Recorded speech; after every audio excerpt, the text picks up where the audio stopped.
जय जगन्नाथ मु दिवाकर दास आपण मानक प्रणाम करुच्ची। आसंता अगस्ट 23 तारिख पड़ुची पुत्रदा एकादशी आषाढ़ शुक्ल एकादशी। जो एकादशी को पालन कले भगवान अतिशय आनंदित होती कहीं निजे एकादशी महात्मा लिखा जाइए मोर प्रिय जे एकादशी सृजने करुथा बस। क्यों व्रत को भगवान प्रिय व्रत बोली कही एकादशी व्रत को प्रिय व्रत बोली कहते। तेणु शुक्ल आषाढ़ शुक्ल एकादशी व्रत अतिशय पवित्र जहाँकि पुत्रदा एकादशी नाम नामित। आ 23 तारिख रविवार पड़ुची जेहेतु आप जानते एकादशी रविवार पड़े आपड़ रविनारायण व्रत पालन करते। आउ से दिन रविनारायण व्रत जहाँकि अगस्ट 23 तारिख दिन आप पालन करेंगे। तेणु यही रविनारायण व्रत एकादशी दिन आप पालन करेंगे। आउ किछि एमिति कार्य करंतु जहाद्वारा पुत्रर आपण पिलामानकर मंगल होगा सहित धन धान्य वृद्धि ता सहित सूर्यनारायण कृपा आपण रहा। आप जानते जदि आप सरकार चाकरी पाइबा चाहती तीनोटी ग्रहर मजबूत निहाती भाव में जातक रहा दरकार। गोटे होउचंती सूर्य तापरे मंगल आउ तापरे बुध ये तीनोटी ग्रह मजबूत होगा निहाती भाव में दरकार। तेणु अतिशय पवित्र दिन हूँ रविनारायण व्रत जहाँकि आप जातक जदि सूर्य रवि खराब रही किसी एमती प्रतिकार करी आपण सूर्य को मजबूत करें। आपणकर देहर असुस्थता को दूर करें जहाँकि घर कौन लोक जो रोगी अच्छा आपण किसी प्रतिकार करी रोग दुख दूर करें। कहीं दिन भली आउ पवित्र दिन आसबनी जहाँकि रविनारायण व्रत जो मैंने तो रविनारायण व्रत पालन करते से पालन करेंगे किंतु अन्य माने से दिन बिल्कुल आपण कौन करूँ अन्न ग्रहण करूँ कहीं पापर वासस्थान एकादशी अन्नरे थाए। तेणु से दिन अन्न न पाई आप व्रत करूँ एकादशी व्रत करें प्रतिकार जदि जेहेतु करुँच से एकादशी दिन अन्न छाड़ी आपण कौन करूँ प्रथम तो प्रातः मुहूर्त उठी सूर्य को आपण माने तंबा पात्र रे जलदान करंतु। भक्तबंधु मन रखि था जलदान आपड़ केते थर करेंगे 7 थर सूर्य को जल आप चढ़ातु जल दिंतु 7 थर। आउ भक्तबंधु तेणु आपण ओम सूर्यदेव बाह्य सहस्रासु तेजराशि जगतपते अनुकंपाय महाभक्त्या गृहणाज्ञ दिवाकर 7 थर आपण जल सूर्य को अर्पण करंतु। आउ जो जल आपण सूर्य को अर्पण करेंगे ता अतिशय पवित्र परिष्कार जल आपण सूर्य को अर्पण करंतु। ता देहरे आपण किछि खसा मध्य पकई सूर्य को अर्पण करें। केवल सेतिक नुहे किछि क्षीर रे खसा पकई सूर्य को अर्पण कले सूर्यंकर अतिशय पवित्र कृपा दृष्टि आपण ऊपर रहिबो। किछि क्षीर नै आसंतु ता देहरे आपण कोन करंतु ना खसा पकई बा राशि पकई आपण सूर्य को जल अर्पण करंतु क्षीर अर्पण करंतु अर्घ्य अर्पण करंतु। भक्तबंधु खसा सहित क्षीर देई सूर्य को सेदिन अर्घ्य अर्पण कले आपणकर रवि मजबूत होती चाकरी क्षेत्र थी बाधा आपणकर दूर हो जाए।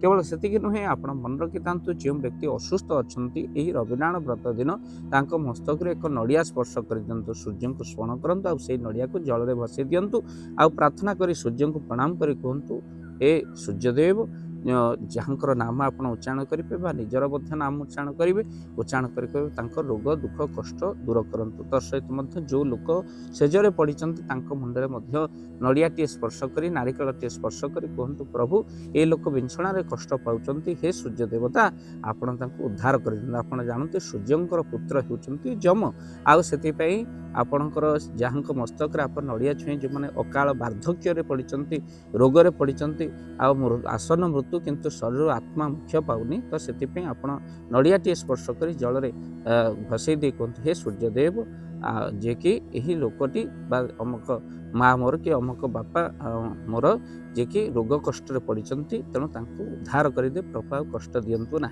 ये कही आप जल में निहाती भाव बसई सूर्य को प्रणाम कर। ये थिला जे कि कष्ट पाउथिबा लोक मानक पई गोटे सुंदर जिनस आप सेदिन करें। पुणी आप किसी दान कौन दान करेंगे आपन तो सूर्य को जो पूजा कर धला पुष्प आपण सूर्य को पूजा करंतु अर्घ्य जल रे सूर्य नारायण को जल रे आपण किछि धला पुष्प पके अर्घ्य प्रदान करंतु। तो सहित आपण किछि धला जिनस दान कर जेमिति कि क्षीर कौन गरीब असहाय बा मंदिर पाखे बसते व्यक्ति को आपण क्षीर टे पैकेट टे किणी आपण निहाती भाव में दान आपण दिंतु जहाद्वारा आपणकर रवि मजबूत रहंती। क्षीर दान आपण करें धला वस्त्र दान करें कि अरुआ चाउल आपण किणिकी दान कर दिंतु से दिन आठू भल सुजोग आपणकर रही आउ क्यों दिन आसबनी। तेणु 23 तारिख रविवार दिन ସେଦିନ କିଛି ଚାଉଳ ଆପଣ କିଣିକି ଆପଣ ଦାନ କରିଦିଅନ୍ତୁ।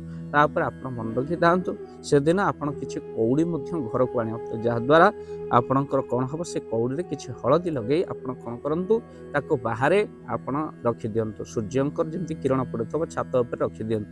ଆଉ ଯେତେବେଳେ ଛାତ ଉପରେ ପଡ଼ୁଥିବା କିରଣରେ ଆପଣ ରଖିଦେଇ ତା ଦେହରେ ଫୁଲ ଜଳ ଆପଣ ସିଞ୍ଚନ କରି ଟିକେ ଧୂପ ବୁଲେଇ ଆପଣ ପ୍ରଣାମ କରନ୍ତୁ। ସୂର୍ଯ୍ୟଙ୍କୁ ଆହ୍ୱାନ ପୂର୍ବକ ପ୍ରଣାମ କରୁ, ହେ ସୂର୍ଯ୍ୟ ଦେବତା ଆପଣ କୃପା କରି ଏହି କହୁଡ଼ି ଭିତରେ ପ୍ରବେଶ କରନ୍ତୁ, ଆଉ ଯାହାଦ୍ୱାରା ମୋର ସମସ୍ତ ଉପକାର ହୋଇପାରିବ। ଆଉ ଏଇ କଉଡ଼ିକୁ ଆପଣ ପକେଟରେ ଧରି ଯେକୌଣସି ସ୍ଥାନକୁ ଯିବେ ମଧ୍ୟ ଅତିଶୟ ଶୁଭ ହୋଇପାରିବ। ମନେ ରଖିଥାନ୍ତୁ ଆପଣ କ'ଣ କରିବେ ନା 7ଟି କଉଡ଼ିକୁ ଆପଣ ଯେଉଁଠି ସୂର୍ଯ୍ୟ କିରଣ ପଡ଼ୁଥିବ ସେଇଠି ଆପଣ ଗୋଟେ ପାତ୍ରରେ କିଛି ହଳଦୀ ଲଗାଇ ରଖିଦିଅନ୍ତୁ।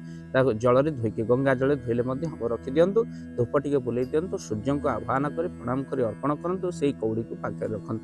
ଭକ୍ତବନ୍ଧୁ ଦେଖିବେ ଆପଣ ଯେକୌଣସି ସ୍ଥାନକୁ ଯିବେ ତାର ଉପକାର ନିଶ୍ଚିନ୍ତ ହେବ। ଧଳା କଉଡ଼ି କିଛି ଆଉ ଅଲଗା କଉଡ଼ି ଦରକାର ନାହିଁ। ସେଇ ଧଳା କଉଡ଼ିକୁ ଗଡ଼ରେଜ ରଖିବେ, ନହେଲେ ସେଇ ଧଳା କଉଡ଼ିର ଗୋଟିଏ ପର୍ସରେ ଆପଣ ମଧ୍ୟ ରଖିପାରିବେ। ଠାକୁର ଘରେ ରଖି ମଧ୍ୟ ପୂଜା କଲେ ଅତିଶୟ ଶୁଭ ହୋଇପାରେ। ରବିନାରାୟଣ ବ୍ରତରେ ଏହି ଜିନିଷ ନିହାତି ଭାବରେ କରନ୍ତୁ, ଯାହାଦ୍ୱାରା ଧନଧାନ୍ୟ ମଧ୍ୟ ବୃଦ୍ଧି ଆପଣମାନଙ୍କର ହେବ। ଭକ୍ତବନ୍ଧୁ ଏହି ଦିନ ଆପଣ କେବେ ବି ମନେ ରଖିଥାନ୍ତୁ, ଯେହେତୁ ସୂର୍ଯ୍ୟନାରାୟଣଙ୍କର ବ୍ରତ ଯେଉଁମାନେ କଳା ବସ୍ତ୍ର କେବେ ବି ପିନ୍ଧନ୍ତୁ ନାହିଁ, କେବେ ବି ଆମିଷ ଦ୍ରବ୍ୟ ଖାଆନ୍ତୁ ନାହିଁ, ନଖ ଲୋମ ଏଗୁଡ଼ିକ କେବେ ଏକାଦଶୀ ମଧ୍ୟ ପଡ଼ୁଛି କାଟନ୍ତୁ ନାହିଁ। ତା ସହିତ ସୂର୍ଯ୍ୟନାରାୟଣ ବ୍ରତ ରବିନାରାୟଣ ବ୍ରତ ମଧ୍ୟ ପଡ଼ୁଥିବା ହେତୁ ଆପଣ ମନେ ରଖିଥାନ୍ତୁ ଆପଣ କ'ଣ କରିବେ ସେଦିନ ନା ତୁଳସୀ କିଛି ତୁଳସୀ ତା ପୂର୍ବରୁ ଆପଣ ରଖିଦେଇଥାନ୍ତୁ। ସକାଳୁ ସକାଳୁ ବିଷ୍ଣୁଙ୍କ ମନ୍ଦିରରେ ଜଗନ୍ନାଥଙ୍କ ପାଖରେ ଆପଣ ତୁଳସୀ ଆପଣଙ୍କ ପିଲାମାନଙ୍କ ନାଁରେ ଆପଣ ନିହାତି ଭାବରେ ସେଦିନ ତୁଳସୀ ଚଢ଼ାନ୍ତୁ। ଆପଣ କେତୋଟି ତୁଳସୀ ଚଢ଼େଇ ପାରିବେ ଆପଣ ମନେ ରଖିଥାନ୍ତୁ। 5ଟି ଜଟା ଥିବା ତୁଳସୀ ଆପଣ ଚଢ଼େଇ ପାରିବେ, ନହେଲେ 11ଟି ଚଢ଼ାନ୍ତୁ, ନହେଲେ 108ଟି 1,001ଟି ନହେଲେ ଆପଣ 1000 ତୁଳସୀ ବା 1001ଟି 101 ତୁଳସୀ 1001 ତୁଳସୀ ମଧ୍ୟ ଆପଣ ଚଢ଼େଇ ପାରିବେ। ଶ୍ରୀ ବିଷ୍ଣୁଙ୍କ ନାମରେ ଚଢ଼େଇ ପାରିବେ। ସେଦିନ ଏକାଦଶୀ ଯେହେତୁ ପଡ଼ୁଛି ବିଷ୍ଣୁ ସହସ୍ରନାମ ପାଠ ଆପଣ କରନ୍ତୁ।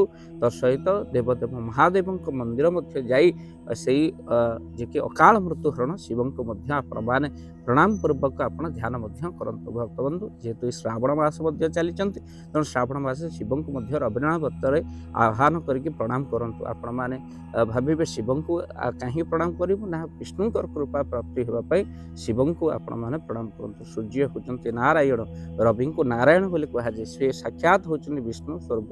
ତେଣୁ ଭକ୍ତବନ୍ଧୁ ଆପଣ ଜାଣନ୍ତି ମହାପ୍ରଭୁ ଜଗନ୍ନାଥଙ୍କୁ ସେଦିନ ନିହାତି ଭାବରେ ଦର୍ଶନ କରନ୍ତୁ। ଏକାଦଶୀ ସହିତ ରବିନାରାୟଣ ବ୍ରତ, କାହିଁକିନା ମହାପ୍ରଭୁ ଜଗନ୍ନାଥଙ୍କର ନେତ୍ର ହେଉଛନ୍ତି ସୂର୍ଯ୍ୟ ନେତ୍ର। ଆଉ ଚତୁର୍ଦ୍ଧା ମୂର୍ତ୍ତିଙ୍କୁ ଦର୍ଶନ କରି ଶୁଭଫଳ ମିଳେ, କାହିଁକିନା ଚତୁର୍ଦ୍ଧା ମୂର୍ତ୍ତି ହେଉଛନ୍ତି ଜଗନ୍ନାଥ, ବଳଭଦ୍ର, ସୁଭଦ୍ରା, ତୋ ସହିତ ରହିଛନ୍ତି ସୁଦର୍ଶନ।